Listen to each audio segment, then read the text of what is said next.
আসসালামু আলাইকুম, সবাই কেমন আছেন? আশা করি ভালো আছেন। আরেকটি নতুন ভিডিওতে আপনাদেরকে স্বাগতম। আশা করি সবাই ভালো আছেন, আমি ইনশাল্লাহ ভালো আছি। যারা মা বাপের কথা শুনেন না, তাদের জীবনে আল্লাহর পক্ষ থেকেই ধ্বংস। এবং বর্তমানে একটা সৌদি প্রবাসী বাংলাদেশের যারা বসবাসরত পিতা মাতারা আছেন, তারা প্রত্যেকে চায় আমার ছেলে সন্তান কাজ শিখুক।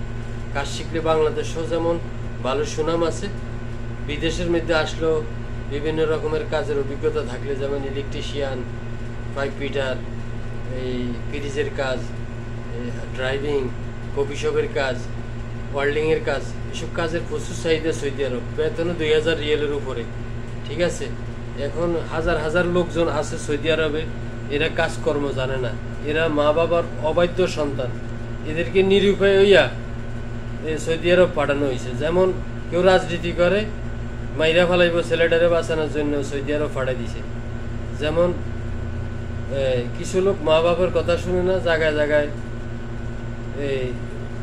যায় জামিলা করে, এদেরকে সৌদি আরব পাঠাই দিছে। এরা কোনো কাজে জানে না, এরা না কাজে কোনো মূল্যবান কাজ এরা লেবারি করতে পারে।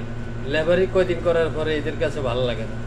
এখন এরা যদি টেকনিশিয়াল কাজগুলো জানতো, তাহলে কিন্তু এদের এই কাজের চাহিদাটা খুবই বাড়তো এবং খুব সুন্দরভাবে জীবনযাপন করতে পারত, নিজের জীবনটাও প্রতিষ্ঠিত হইতো, মা বাবার মুখটাও উজ্জ্বল হইতো এবং সমাজে অর্থ এবং বিত্তবান বলে নিজেকেই প্রতিষ্ঠিত করতে পারত। হতভাগারা দুর্ভাগারা সৌদি আরব আসছে, কোনো কাজকর্ম জানে না। আমি এ পর্যন্ত কয়েকটা চাকরির বিজ্ঞপ্তি দিছি, লোকজন নেওয়া হইব, কিন্তু আসলে এখন বুঝছি যে টাইম টু টাইম ওই কাজকর্ম জানে না, শুধু কোনো রকম লেবারই জানে। এই কারণে আমাদের দেশের শ্রমিকরা মূল্যায়ন পাইতেছে না। পরে বলে সৌদি আরবের দোষ, বিভিন্ন মানুষের দোষ, প্রতিষ্ঠানের দোষ দেয়। আসলে আমাদের বাংলাদেশের লোকজনের কাজের কোনো অভিজ্ঞতা নাই, কথা বুঝছেন নি? যেই কারণে এরা সৌদি আরব আসি, প্রবাসে আসি, বিপদে পড়ে। সঠিক কথাবার্তা তুলে ধরছি, এই জন্য অনেকে দেখা গেছে মাইন্ড করেন। আসলে প্রত্যেকে একটা কাজ শিখিয়ে রাখা প্রত্যেকেরই দরকার। এক কাজের উপরে ভালো করে 2-3 বছরের শ্রম দিয়া ওই কাজটা শিখিয়ে রাখলে, ওই কাজের উপর আপনি বিদেশ আসেন, আপনি ভালো বেতন পাইবেন। 2000 হইতে 2500 রিয়েলের বেতন। 2000 রিয়েল বাংলাদেশে প্রায় 60,000-70,000 টাকা বেতন। বাংলাদেশে এই বেতন পাওয়া যায় না। সৌদি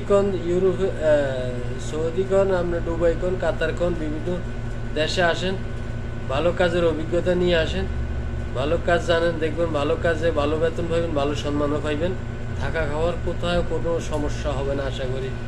আশা করি এই ব্যাপারটা বুঝতে পারছেন। প্রত্যেকে ছেলেদেরকে সচেতন করবেন, যাতে আড্ডা ফাড্ডা না দিয়ে যেমন অন্যের কথা শুনি এলো কাজকর্ম শিখি বিদেশে আসার জন্য অনুরোধ করছি। সবাই ভালো থাকেন, সুস্থ থাকেন। আল্লাহ হাফেজ। আসসালামু আলাইকুম ওয়া রাহমাতুল্লাহি ওয়া বারাকাতুহু।